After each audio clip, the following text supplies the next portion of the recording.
जय हिंद मेरे प्यारे विद्यार्थियों, आपका अपने यूट्यूब चैनल यूपी की पाठशाला में आपका स्वागत है मेरे दोस्तों। आज हम लोग पढ़ने वाले हैं मेरे दोस्तों यूपी बोर्ड का भौतिक विज्ञान, जो कि बहुत ही इंपॉर्टेंट आपके लिए है।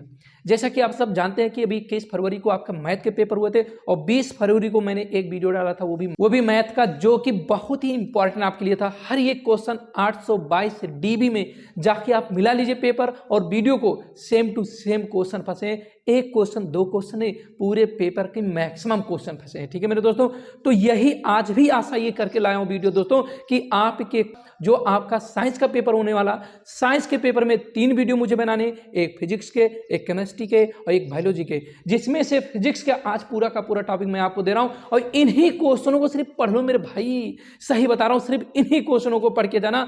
100% बता रहे हैं, पूरा का पूरा करके आओगे, ये गारंटी मैं देता हूं मेरे दोस्तों। ठीक है, तो चलो देखते हैं क्या है क्वेश्चन। प्रश्न सिर्फ वही जो पेपर में है। जी हाँ मेरे दोस्तों, प्रश्न सिर्फ वही जो पेपर में है। इस बात की यहां पर ना 200% मैं गारंटी देता हूं, पूरे होश हवास के साथ में जाके मिला देना पेपर में आना। जब पेपर हुआ देखे ना तो मिलाना, उसमें पूरा का पूरा क्वेश्चन वहां मिलेगा और मैं तो वीडियो फिर बनाऊंगा ही, क्योंकि आपको प्रूफ जो देना रहता है। ठीक है, चलिए फिलहाल आप ये सोचते हो कि सब्सक्राइब अगर चाहते हैं तो ही सही है, नहीं है तो कोई बात नहीं मेरे दोस्त, ऐसी कोई बात नहीं है। मैं सिर्फ अपना एक एफर्ट देना चाहता हूं, आपको अपना सहयोग देना चाहता हूं कि अभी मैं यूट्यूब पे नया हूं तो मैं अपना सहयोग देना चाहता हूं, बस यही चीजें हैं और कोई बात नहीं। देखिए आपका पहला क्वेश्चन क्या है कि अवतल दर्पण एवं उत्तल दर्पण के किन्हीं 2 उपयोगों का वर्णन कीजिए। जी हाँ दोस्तों, इस क्वेश्चन को रट लो, जितना हो सके उतना रट लो। अवतल दर्पण एवं उत्तल दर्पण, मैंने इसमें दोनों लिखा इसलिए, या तो आपके उत्तल दर्पण का उपयोग पूछेगा या तो आपके अवतल दर्पण का उपयोग पूछेगा, तो जरूर आप उसको कर लीजिएगा। ठीक है मेरे दोस्तों, अब यहां पर दूसरा क्वेश्चन है कि दीर्घ दृष्टि दोष। देखिए मेरे दोस्तों, दीर्घ दृष्टि दोष जो होता है, ये हमारा जो दीर्घ दृष्टि दोष है, इसी को हम लोग दूरदृष्टि दोष भी कहते हैं। तो इसलिए आप इस दिमाग में रख के चलिएगा इस बात को कि दीर्घ दृष्टि दोष बड़े इंपॉर्टेंट क्वेश्चन है एग्जाम के लिए, बात समझ लेना। दीर्घ दृष्टि दोष और निकट दृष्टि दोष किसे कहते हैं, कारण और निवारण भी लिखिए भैया मेरे। कारण भी बता देना है कि रेटिना पे ना बन के प्रतिबिंब रेटिना से पहले और रेटिना के बाद बनते, यही कारण हो गया। और निवारण में कौन से चश्मे में कौन सा लेंस का यूज किया है भैया। अगर निकट दृष्टि दोष है तो वहां पर आपको अवतल लेंस यूज करना है, अगर दीर्घ या दूर दृष्टि दोष है तो वहां पर उत्तल लेंस का प्रयोग करना है। यही चीजें तो मैंने ऑफलाइन क्लासों में पढ़ाया है। ठीक है, प्रकाश के परावर्तन के लिए नियम लिखिए। ये प्लस मैंने क्या लगा दिया, इसमें कुछ बात है इसलिए मैंने प्लस लगा दिया, क्योंकि इसमें कुछ एक्स्ट्रा चीजें भी आपको ध्यान देना है। प्रकाश के परावर्तन के नियम लिखना है। प्रकाश के परावर्तन के साथ साथ में सेम इसी के साथ में एक न्यूमेरिकल भी दे देगा, ध्यान देना, एक न्यूमेरिकल भी इंक्लूड करेगा और उस न्यूमेरिकल का मान भी आपको निकालना रहेगा। न्यूमेरिकल में ज्ञात क्या करना, न्यूमेरिकल में रहेगा क्या, या तो अवतल दर्पण या तो उत्तल दर्पण, या तो अवतल दर्पण या तो उत्तल दर्पण का एफ है। देखिए एफ यू वी यानी एफ यू वी या एफ वी यू में संबंध करके एक न्यूमेरिकल देगा जिसको आपको करना है। ठीक है मेरे दोस्तों, चलिए अगले क्वेश्चन पे कहते हैं कि एक प्रिज्म से प्रकाश के अपवर्तन की क्रिया चित्र द्वारा समझाइए। आपतन कोण तथा विचलन कोण चित्र में दिखाइए।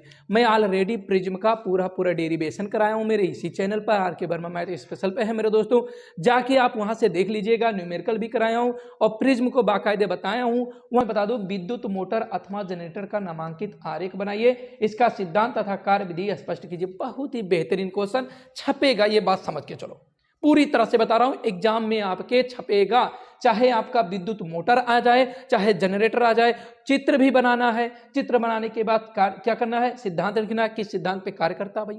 सिद्धांत के साथ में क्या करना है, उसकी कार्यविधि, ये वर्क कैसे करता है। तो ये चीजें भी आपको ध्यान में रखना है। तो ये 5 ही क्वेश्चन आपके ऐसे हैं फिजिक्स के जो कि बहुत ही इंपॉर्टेंट है हाई स्कूल के स्टूडेंट के लिए। अब इसके बाद में कुछ क्वेश्चन के न्यूमेरिकल किया हूं, वो न्यूमेरिकल भी 5 है, उसको भी आप बहुत अच्छे से जान लो। ठीक है मेरे दोस्त, तो चलो मैं वो भी लाता हूं आपके सामने। तो दोस्तों ये 6वां क्वेश्चन है जो कि बहुत ही इंपॉर्टेंट है आपके लिए।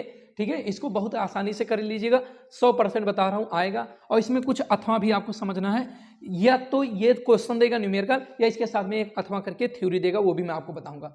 देखिए कह रहा 2 ओम 3 ओम 4 ओम के प्रतिरोधों को 24 वोल्ट की समांतर क्रम में जोड़ा जाता है। ठीक है, संयोजन को 24 वोल्ट की बैटरी से जोड़ा जाता है। बैटरी से संयोजन में प्रवाहित धारा की गणना करनी है। बहुत ही बेहतरीन क्वेश्चन है। आइए हम आपको बताते हैं कैसे सॉल्व करना है मेरे दोस्तों। सॉल्व लिखा मेरे भाई, R1 बराबर 2 ओम दिया है यहाँ पर, R2 बराबर आपका कितना दिया है 3 ओम दिया है, और R3 बराबर आपका 4 ओम दिया है।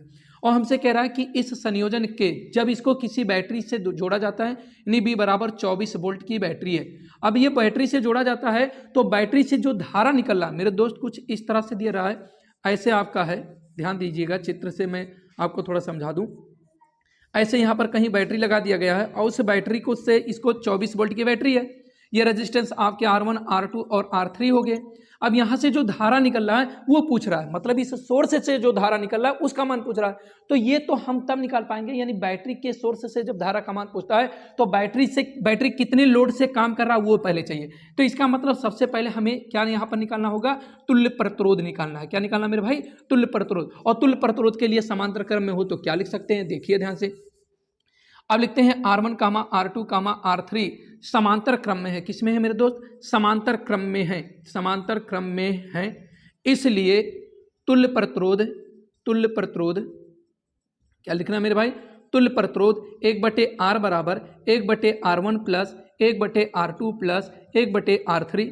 अब यहाँ पर 1/R1 2 हो जाएगा, 1/R2 इतना हो जाएगा और 1 इतना हो जाएगा, ठीक है। अब इस तरह से 2, 3 और 4 का एलसीएम लेंगे तो 12 हो जाएगा।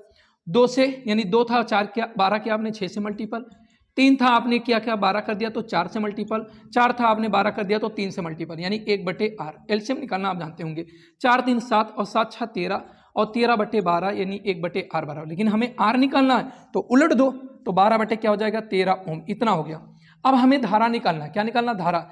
बैटरी से प्रवाहित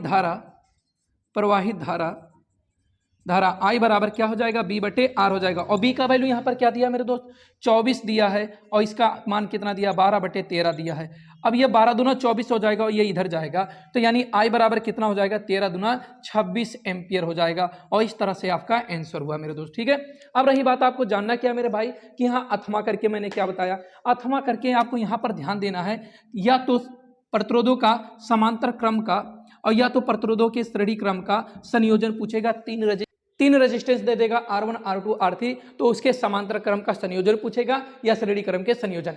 इस न्यूमेरिकल के साथ में यही चीजें यहाँ पर इंक्लूड कर दी जाएंगी, ठीक है। चलिए 7वें क्वेश्चन पे चलते हैं आपके लिए।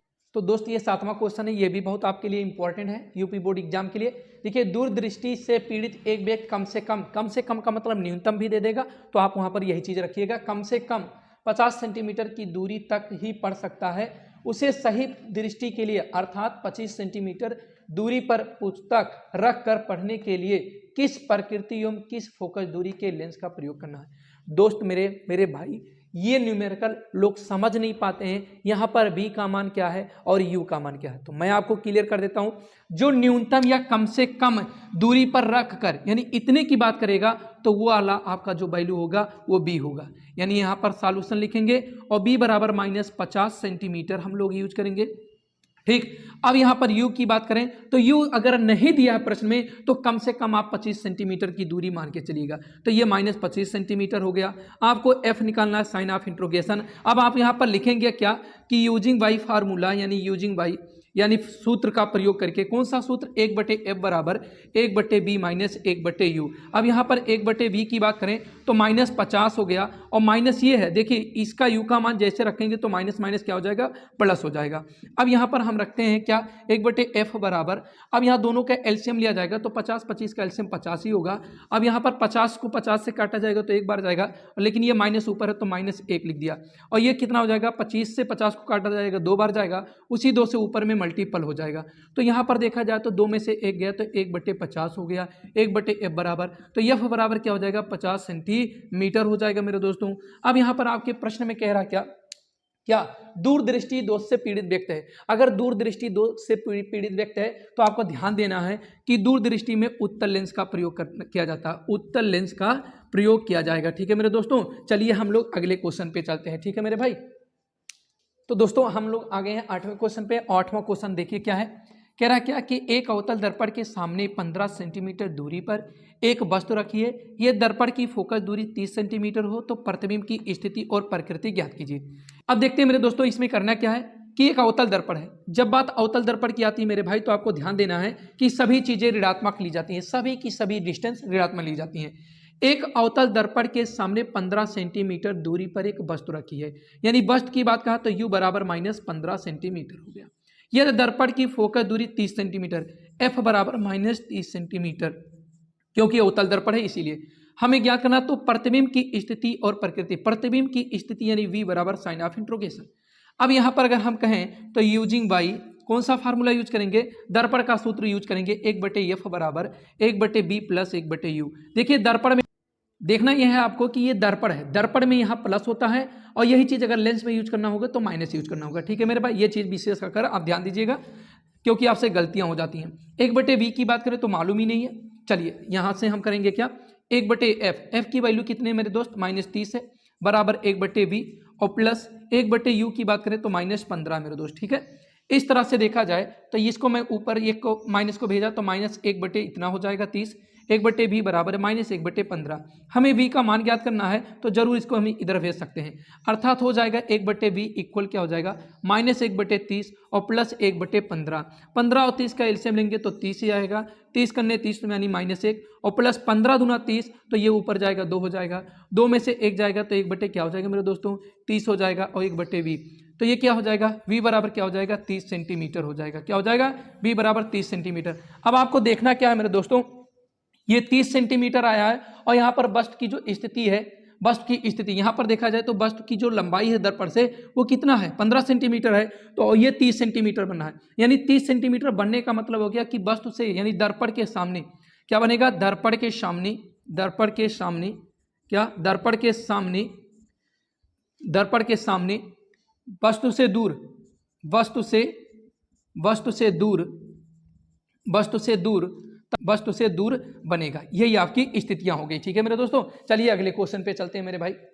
आपका रहा 9वां क्वेश्चन और 9वां क्वेश्चन करने से पहले आप पहला काम करो, चैनल को सब्सक्राइब कर लो, वीडियो को लाइक कर दो और लोगों तक शेयर कर दो। उन लोगों तक शेयर करना है जो केवल और केवल हाई स्कूल में आपके दोस्त होंगे और जो आपके घनिष्ठ दोस्त होंगे उनके तक शेयर करो। ठीक है, ताकि उनका भी फायदा हो जाए और अगली बार जब आपके साथ क्लास में एडमिशन लें तो ये क्लियर रहे कि भाई हम दोनों दोस्त थे और हैं और बढ़िया से हमारा परसेंटेज आया है। ठीक है, तो चलिए ये बहुत ही बेहतरीन क्वेश्चन है, 7 नंबर के क्वेश्चन है, आपको बहुत डिफिकल्ट लगेंगे लेकिन बहुत इजी फॉर्म में इसको हम समझेंगे। कह रहा 2 बल्ब जिनमें से एक पर 100 वाट 20 वोल्ट तथा दूसरे पर 60 वाट 220 वोल्ट अंकित हैं, विद्युत आपूर्ति यानी सप्लाई जो मेन सप्लाई है 220 के साथ समांतर क्रम में जुड़े हैं, विद्युत मेन से कितनी धारा ली जाएगी, प्रत्येक बल्ब का प्रतिरोध, उनका तुल्य प्रतिरोध तथा उनमें ली गई यानी उनसे ली गई अलग अलग धारा का मान ज्ञात करना है। बताओ इतना लंबा चौड़ा हिंदी लिख दिया, करना क्या है भाई वो तो समझना सबसे। कह रहा 2 बल्ब है, आपने 2 बल्ब कहीं पर ऐसे लगा दिया है, एक बल्ब आपने यहाँ पर लगा दिया, एक बल्ब आपने यहाँ लगा दिया। ठीक है, ये आपके 2 बल्ब है, 2 बल्ब पर एक पर लिखा है 100 वाट लिखा हुआ है और ये 20 वोल्ट ही एनर्जी मतलब 20 वोल्ट की सप्लाई ले रहा है, और एक पर 60 वाट लिखा है और वो 220 वोल्ट की सप्लाई से अंकित मतलब लिया गया है, 220 वोल्ट की सप्लाई से जोड़ा गया है। अब कह रहा विद्युत आपूर्ति के लिए 220 वोल्ट के समांतर क्रम में जोड़ा जाए, जब इनको समांतर क्रम में जोड़ा जाता है तो विद्युत मेंस से कितनी धारा ली जाएगी ये बता रहा है। जब इनको समांतर क्रम में जोड़ा जाएगा तो विद्युत धारा कितनी ली जाएगी। फिर कह रहा प्रत्येक बल्ब का प्रतिरोध क्या होगा, यानी प्रत्येक बल्ब का प्रतिरोध यानी इस बल्ब का क्या रेजिस्टेंस होगा और इस बल्ब का रेजिस्टेंस क्या होगा। फिर कह रहा है उनका तुल्य प्रतिरोध भी निकालना है, फिर कह रहा है उनसे ली गई अलग अलग धारा का मान भी ज्ञात करना है। अब भैया R1 भी निकालना है, R2 भी निकालना है, फिर R1 R2 को समांतर क्रम में ऐड करना है, फिर तुल्य प्रतिरोध R निकालना है, उसके बाद फिर आपको I1 निकालना है, I2 निकालना है, मतलब इतना तामझाम करना है। हाँ चलो ठीक है, इसको हम मिटा रहे हैं और फिर आपके सामने ला रहे हैं। ठीक है मेरे दोस्त, ये हम ऐसे सॉल्व करेंगे। देखिए पहले बल्ब के लिए लिखेंगे, पहले बल्ब के लिए, पहले बल्ब के लिए ध्यान से समझते चलिएगा, पहले बल्ब के लिए, और ऐसे ही आपको एग्जाम में लिखना तभी अच्छे नंबर मिलने वाले हैं आपको। ठीक है, पहले बल्ब के लिए अगर हम कहें, देखिए दोस्तों आपका ये 20 वोल्ट दिया है और यहाँ पर 220 वोल्ट दिया है, लेकिन यहाँ पर कह रहा है ये इसकी कैपेसिटी है, लेकिन जो आपके खर्च के लिए दिया जा रहा है 220, तो ऑपरेट ये बल्ब 100 वाट का बल्ब जो ऑपरेट होगा इतने पे ऑपरेट होगा, लेकिन उसकी खर्च की मैक्सिमम जो वोल्टेज खाता है वो 20 वोल्ट से ज़्यादा नहीं खा सकता, लेकिन जो 20 वोल्ट खाना है वो सप्लाई की बात कर रहा है, तो यहाँ पर सप्लाई वोल्टेज ही आपको यूज करना है। ठीक है, पहले बल्ब के लिए अगर हम देखें तो P1 बराबर दिया है 100 वाट हो गया। ठीक है मेरे दोस्त, और यहाँ पर हम V1 बराबर लिखेंगे तो कितना लिखेंगे 220 वोल्ट लिखेंगे। ठीक है, तो यहाँ पर हमें निकालना क्या भाई, हमें निकालना है R1। अगर R1 की बात करें तो ये हो जाएगा V1 स्क्वायर बटे P1 हो जाएगा। अब यहाँ पर अगर हम लिखना चाहें तो V1 स्क्वायर मतलब 220 और गुणे 220 लिखना पड़ेगा, और P1 की बात करें तो 100 लिखना पड़ेगा। ये इससे कैंसिल हो जाएगा, 484 यानी R1 बराबर 484 ओम हो जाएगा मेरे दोस्तों।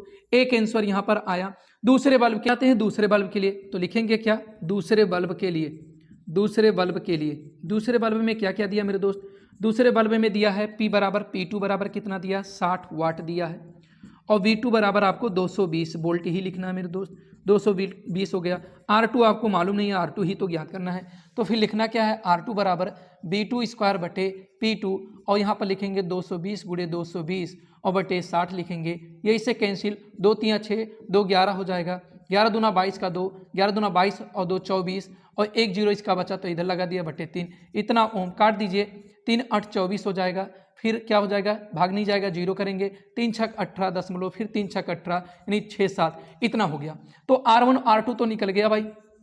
अब इनको क्या करना है, समांतर क्रम में R1 कामा R2, R1 कामा R2 समांतर क्रम में, समांतर क्रम में, समांतर क्रम में जोड़े जाते हैं, समांतर क्रम में जोड़े जाते हैं, जोड़े जाते हैं। तब फिर क्या करना है भाई, जोड़े जाते हैं तब क्या करना है, तुल्य प्रतिरोध, तुल्य प्रतिरोध के लिए क्या करना है, तुल्य प्रतिरोध के लिए क्या करना है भाई, तुल्य प्रतिरोध के लिए ध्यान दीजिएगा, 1/R बराबर क्या हो जाएगा, 1/R1 प्लस 1/R2। तो R1 की बात अगर हम करें मेरे दोस्त तो क्या हो जाएगा, 1/R1 की बात करें तो मैं आपको ये बता दे रहा हूँ, यही चीज़ें कुछ है इस तरह से भी मैं लिख सकता हूँ कि 24/20/3 ओम ही मैंने रहने दिया, और यहाँ पर R1 का वैल्यू कितना है मेरे दोस्त, R1 का वैल्यू आया 484 आया है, और प्लस R2 की बात करें तो 24/20 कितना 24/20/3, तो ये हमारा हो जाएगा 1/484 और प्लस 3 ऊपर जाएगा तो ये कुछ इतना हो जाएगा। अब दोनों का एलसीएम लेकर आप इसको सॉल्व कर दीजिए। और दोस्तों अब आपको निकालना है I1, तो I1 के लिए हम लोग क्या करते हैं, B1 बटे क्या करेंगे, B1 बटे R1, तो B1 का मान कितना है 220 ही लिखना है, और R1 का मान 484। अब इसी को आप काटा पीटी कर दीजिए, यानी 22 का 22 बार गुणा होगा तो इस तरह से ऊपर 10/22 हो जाएगा, 2 पंचे 10 और 2 11 यानी 5/11 एम्पियर, ये आपका आंसर हो जाएगा। उसके बाद हम आ जाते हैं I2 बराबर क्या हो जाएगा, B2/R2, तो B2 का मान मेरे दोस्तों कितना है 220 ही है, लेकिन R2 का मान कितना है 806.67। अगर आपसे कट नहीं हो रहा है यानी काट नहीं पा रहे हो तो इतना ही एम्पियर लिख देना, कोई दिक्कत नहीं, कोई गलत नहीं कर पाएगा। तो ये भी आपका आंसर आ गया, लेकिन अभी एक आंसर बच रहा है जो कि सीधे सीधे आपसे पूछा था कि विद्युत मेंस से कितनी धारा जाएगी, तो विद्युत मेंस से पूरा शक्ति कितना जा रहा है, P बराबर 100 वाट और प्लस कितना 60 वाट यानी 160 वाट पूरा जा रहा है मेरे दोस्तों। ठीक है, ये P बराबर हो गया, और V बराबर आपका कितना दिया हुआ है मेरे दोस्तों, 220 वोल्ट ही दिया है, V बराबर इतना। तो I बराबर क्या होता है, I बराबर जो आपका होगा P/B होगा। अब यहाँ P की बात अगर हम करें मेरे दोस्त तो P का मान कितना है मेरे भाई 160, और V का मान कितना है 220, तो ये इससे कैंसिल हो जाएगा, और 2 8 16 और 2 11 20 यानी 8/11 एम्पियर। इस तरह से आपका क्या हो जाएगा, आंसर हो जाएगा। जो विद्युत में पूरे क्वेश्चन का जितना भी आंसर था पूरा का पूरा मैंने स्टेप बाय स्टेप निकाल दिया। ठीक है मेरे दोस्तों, चलिए और क्वेश्चन हम आपके सामने लाते हैं मेरे दोस्त।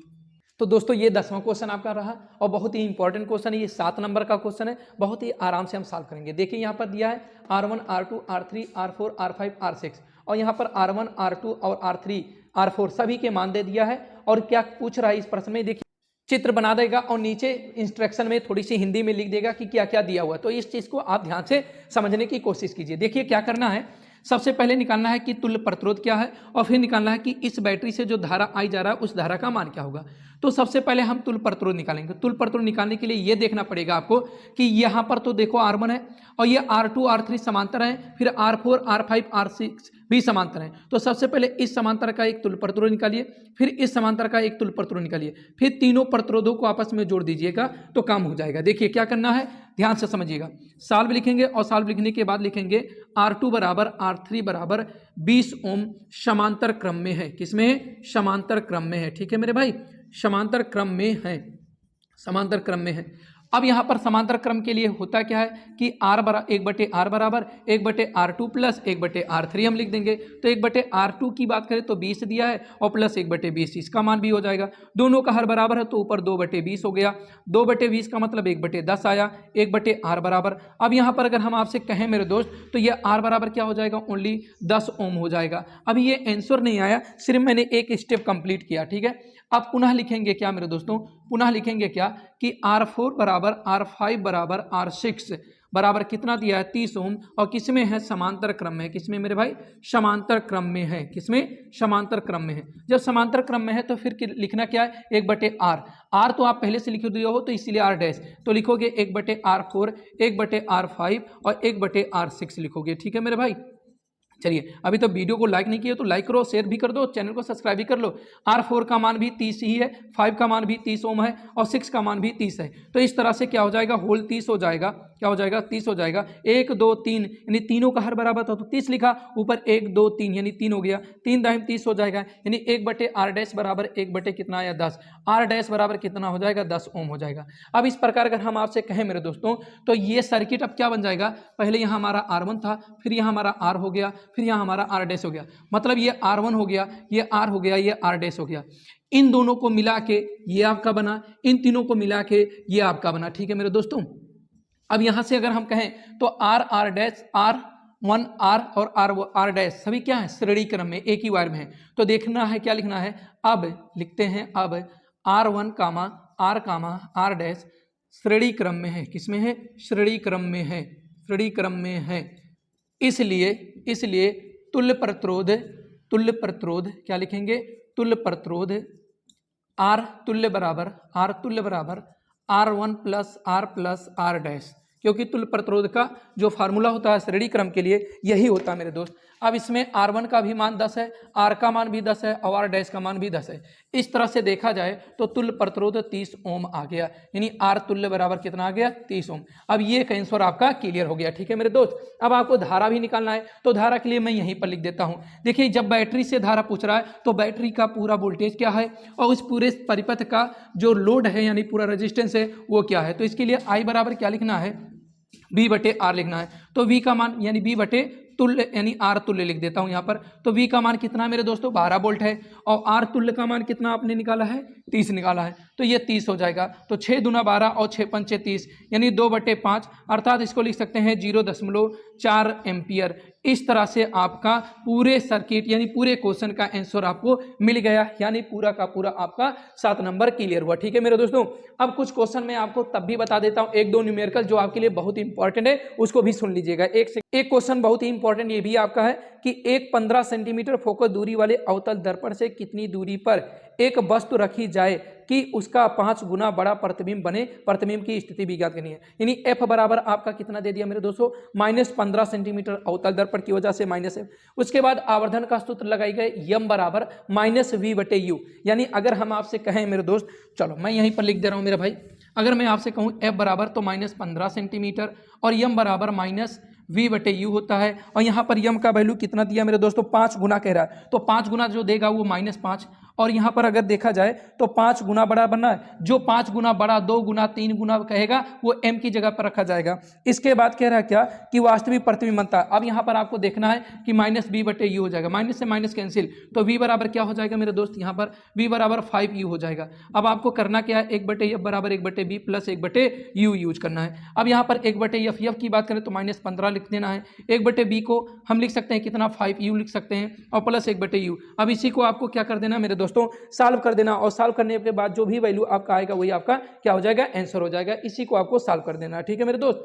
जैसे आपका आ जाएगा U का मान आ गया, यहाँ पर U का मान रख दीजिएगा, V का मान आपका मिल जाएगा, ठीक है मेरे दोस्त। चलो, अब यहाँ पर मैं आपको एक चीज और बता दूं, हो सकता है प्रश्न में ये भी पूछा है या नहीं, प्रतिबिंब की स्थिति, हाँ वास्तविक प्रतिबिंब बने, प्रतिबिंब की स्थिति भी ज्ञात कीजिए। बस प्रतिबिंब की स्थिति आपको बतानी है कि प्रतिबिंब कहाँ बनेगा, तो यानी V का मान आपको निकालना है, ठीक है। एक न्यूमेरिकल की बात अगर हम करें तो एक न्यूमेरिकल कुछ इस तरह से और है, वो भी मैं आपको बता दूं। कह रहा है कि एक विद्युत मोटर की सामर्थ्य 5 अश्व शक्ति है, यानी एक विद्युत मोटर है उसकी सामर्थ्य कितनी है भाई, 5 अश्व शक्ति है। अब यहाँ पर आपका विद्युत मोटर है उसकी शक्ति दिया है, यानी P बराबर दिया है 5 HP दिया है, तो 5 गुणे 746 वाट लिख सकते हैं। ठीक है, अब ये इतना हो गया। और कह रहा प्रश्न में क्या, कितने दिनों तक या कितने समय तक, पर उसे इसे प्रतिदिन 5 घंटे, यानी समय कितना दिया है, 5 घंटे दिया है। अब 5 घंटे की बात कह रहा है कि दर से 1 सप्ताह तक प्रयोग में लाने में कितने जूल, यानी 1 सप्ताह दिया है भाई, समय दिया है 5 घंटे, प्रतिदिन दिया है, यानी प्रतिदिन दिया है, क्या दिया है, प्रतिदिन, और प्रतिदिन दिया तो हमें 7 दिन का ही खर्च निकालना है। तो मैं लिखता हूं भैया मेरे क्या है, यूनिटों की संख्या, सूत्र होता है यूनिटों की संख्या बराबर, यूनिटों की संख्या बराबर कितना, यूनिटों की संख्या होता है वाट गुणे घंटे गुणे और दिन होता है, और बटे आपको क्या लिख देना है मेरे दोस्तों, 1000 लिख देना। वाट की बात अगर हम करें 5 गुणे 746, और गुणे घंटे की बात करें 5, दिन की बात करें तो 7 दिन का ही पूछ रहा है, और ये हो जाएगा इतना। अब इस प्रश्न में अगर हम देखें मेरे दोस्तों, तो इसमें करना क्या था, जूल वैद्युत ऊर्जा खर्च होती है, बस इतना आपको क्या करना है, मल्टीपल कर देना सभी का। अगर देखा जाए तो ये 5 × 5 = 25 हो जाएगा, 25 चौक का 100 यानी 40 हो गया, यानी 7 × 6 = 42 का 2 हो जाएगा, और 7 चौक 28, 28 और 4 कितना हो जाएगा, 32 का 2 3 हो जाएगा, 7 × 7 = 49, 49 और 3 कितना हो जाएगा, 52, और 52/4 हो गया, 4 से काटेंगे 4 × 4 हो जाएगा, 1 बचेगा, 4 × 3 = 12 हो जाएगा, 0 कर देंगे, और फिर ये कितना हो जाएगा, 20 हो जाएगा, और दशमलव रखेंगे, फिर 4 × 5 = 20 हो जाएगा। ये कुछ इस तरह से 1305.5 यूनिट आएगा, इतना यूनिट आएगा, या इसी को हम लोग इतना किलोवाट घंटा कह सकते हैं, इतना किलोवाट। 5 क्वेश्चन आपके उमार सीट के हैं, वो भी आप देख लीजिएगा। पहला क्वेश्चन, 20 सेंटीमीटर फोकस दूरी वाले उत्तल दर्पण के सामने 20 सेंटीमीटर की दूरी पर स्थित वस्तु का प्रतिबिंब बनता है, वो आपको देखना है कि 10 सेंटीमीटर दर्पण के पीछे 10 सेंटीमीटर, मतलब ऐसे करके क्वेश्चन का आंसर दिया है। ठीक है, लेंस की क्षमता का मात्रक क्या होता है, इसको आपको ध्यान देना है। वैद्युत धारा का मापन किया जाता है, किसमें किया जाता है, ये आपको ध्यान देना है।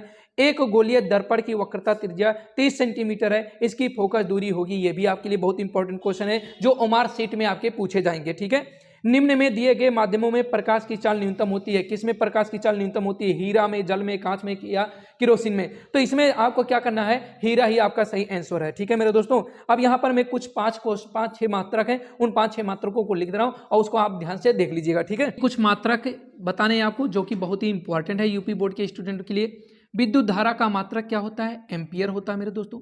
लेकिन विद्युत धारा को किस में मापा जाता है, किस यंत्र से मापा जाता है, तो आपको लिखना पड़ेगा वहां पर धारा मापी, ध्यान दीजिएगा इस चीज का। ठीक है, विद्युत विभवांतर का मात्रक क्या होता है, वोल्ट होता है मेरे दोस्तों, क्या होता है, वोल्ट होता है। इसको मापने के लिए हम लोग किसका प्रयोग करते हैं, वोल्ट मीटर का प्रयोग करते हैं, जो आपका यंत्र होता है। प्रतिरोध का मात्रक क्या होता है, प्रतिरोध का मात्रक ओम होता है मेरे दोस्तों। ठीक है, विद्युत ऊर्जा का मात्रक किलोवाट घंटा में किया जाता है, किसमें, किलोवाट घंटा में या जूल में भी किया जाता है। विद्युत शक्ति का मात्रक क्या होता है, वाट होता है। विद्युत शक्ति का मात्रक क्या होता है, वाट होता है, और इसका बड़ा मात्रक अगर देखा जाए तो HP यानी हॉर्स पावर होता है, यानी अश्वशक्ति होता है। तो ये भी आपके लिए बहुत इंपॉर्टेंट क्वेश्चन है, और वीडियो को लाइक करके चैनल को अभी से सब्सक्राइब कर लो।